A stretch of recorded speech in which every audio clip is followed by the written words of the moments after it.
Well, maybe you don't know who I really was. اهلا بيكم في شيف افلام، وفي فيديو النهارده هشرح قصه فيلم الجوكر واتكلم عن الفيلم وعن نهايته الغريبه بس المتوقعه من وجهه نظري، وهقول لكم على رايي ومراجعتي لكل حاجه خاصه بالفيلم، وده طبعا بحريه حرق للاحداث. بس الاول اتمنى انكم ما تنسوش اللايك والاشتراك في القناه لو لسه مش مشترك عشان دعمكم بيفرق معايا. ويلا بينا.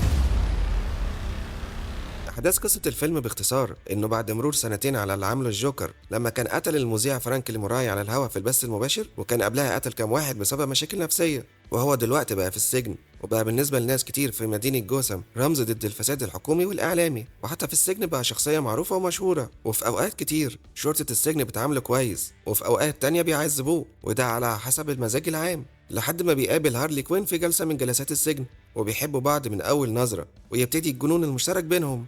والفيلم من بعدها قصته تتنقل بينا ما بين السجن وما بين المحكمة لمحاكمة أرثر فليك أو الجوكر على الجرائم اللي ارتكبها.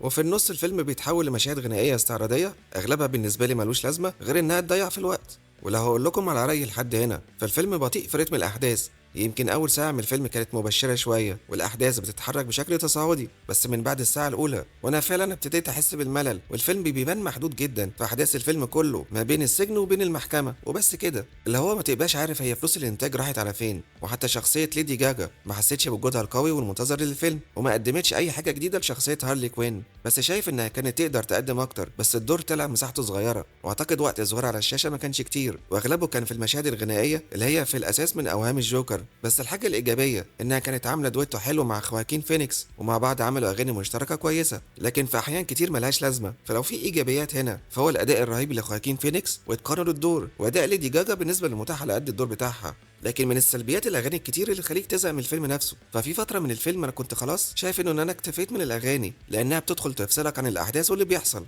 ويمكن في اغاني حماسيه ومعموله كويس، بس في احيان كتير توقيت الاغاني كان غلط وملوش لازمه ولا اهميه. ومشاهد المحكمه بشكل عام كان فيها ملل وكلام كتير ولا يقدم ولا ياخر. فمن وجهة نظري القصة كانت ضعيفة جدا، وكان ممكن بقى يسموا اسم الفيلم محاكمة الجوكر أو محاكمة أرثر فليك، لأن مش ده الجوكر اللي أنا منتظره. وبشكل عام الجزء الأول أفضل من الجزء ده في كل حاجة، ويمكن أفضل ما في الفيلم مشاهد التصوير والكادرات والموسيقى التصويرية والإخراج. لكن السيء بشكل عام اعتماد الفيلم على إنه يكون فيلم غنائي وتحجيم القصة ما بين السجن والمحكمة بدون مشاهد خارجية كتير. واللي عرفني وسمع رأيي عن الجزء الأول واللي كنت قلته في تحليلي لإعلان الفيلم لما نزل، فقلت إن فيلم الجوكر في الجزء الأول ما عجبنيش لشوية حاجات، عشان كنت شايف إن مش ده الجوكر اللي ممكن يكون من عالم باتمان، وإن الفيلم نفسه استغلال لاسمه وشخصية الجوكر، وإن ده واحد اسمه أرثر فليك عنده مشاكل نفسية، لكن لا يمكن إن يكون ده الجوكر اللي عارفه. بس ده ما يمنعش إن أداء خواكين فينيكس كان خرافي ويستحق الأوسكار. ويمكن في ناس انتقدتني شوية على رأيي ده، لكن بعد ما اتفرجت على فيلم الجوكر الجزء الثاني شفت جدا إن أنا صح. ففي مشهد النهاية في المحكمة فالجوكر قال جملة مهمة في النهاية، فهو قال أنا مش الجوكر، أنا اسمي أرثر فليك، وأنا عملت كل حاجة على أساس إن أنا أرثر مش الجوكر. فحسيت إن ده زي اعتراف رسمي من مخرج الفيلم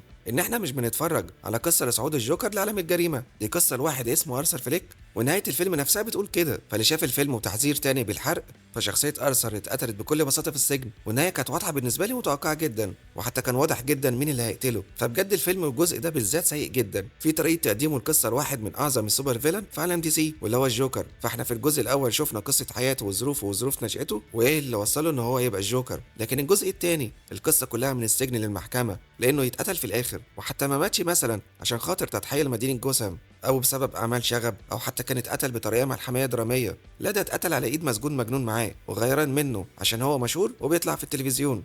وبكده انتهت قصة خواكين فينيكس في دور الجوكر، واعتقد انه انتهى دور ليدي جاجا كهارلي كوين، الا لو قرروا انهم يعملوا فيلم خاص بيها، بس ده امر مستبعد لحد دلوقتي عشان الناس هيبقى صعب عليها انها كمان تتقبل فيلم غنائي من هارلي كوين. ولحد دلوقتي انتقادات سلبية كتير لفيلم الجوكر على مستوى العالم، والواضح انه مش هيجيب حتى نفس ايرادات الجزء الاول، وانا لوم في ده كله المخرج تود فيليبس مخرج الفيلم. فالقصه ضعيفه، احداث بطيئه، مفيش جديد بيتقدم، ونهايه سيئه لشخصيه بالحجم ده غير طبعا جو الاغاني. الحسنه الوحيده هي اداء خواكين فينيكس واداء ليدي جاجا وكل الممثلين وكل الشخصيات اللي ظهرت، لكن تمثيل جيد في قصه ضعيفه توقع اي فيلم. وتقييم الفيلم الجوكر هو 6 من 10، وده عشان خاطر الاخراج والاداء التمثيلي الكويس.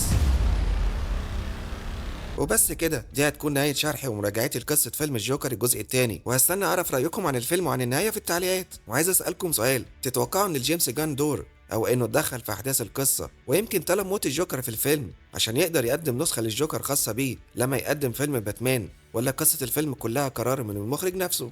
وفي الآخر أتمنى الفيديو يكون عجبكم، وإنكم ما تنسوش اللايك والاشتراك في القناة لو لسه مش مشترك، وتفعلوا جرس التنبيهات عشان يوصل لكم كل جديد. سلام.